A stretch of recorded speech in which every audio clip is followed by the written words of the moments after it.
Okay. Kitty, go forward. Kitty, stop. Kitty, go this way. Kitty, stop. Kitty, go down. Go backward. Kitty, stop. So yes, this is my project related to making a Unihiker remote control for my Adeept Omnidirectional car. I'll walk you through the different buttons here.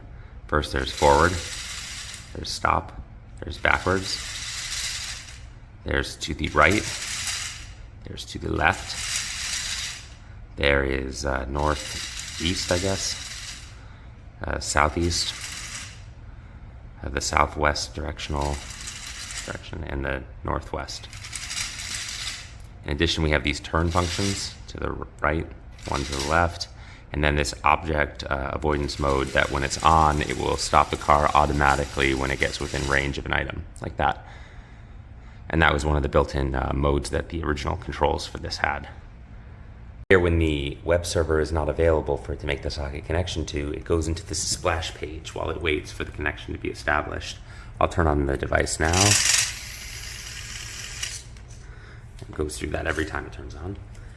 And I have the servo pointing forward once it initializes such that the object avoidance logic can work. But in a moment, we should see the remote update, and I'll fast forward the video. Oh, no need to fast forward it. It connected, and now we have access. And off we go. The nice thing about CircuitPython is once it's connected, it acts as a drive, as you can see on the side screen.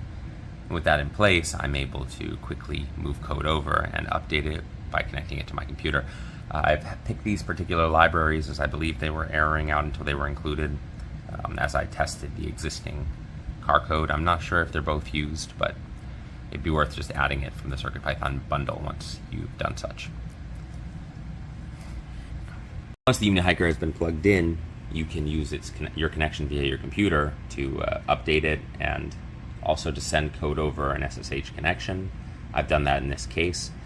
But in addition to that, you need to set up the Wi-Fi internet access point from your Banana Pi Pico and the connection rather.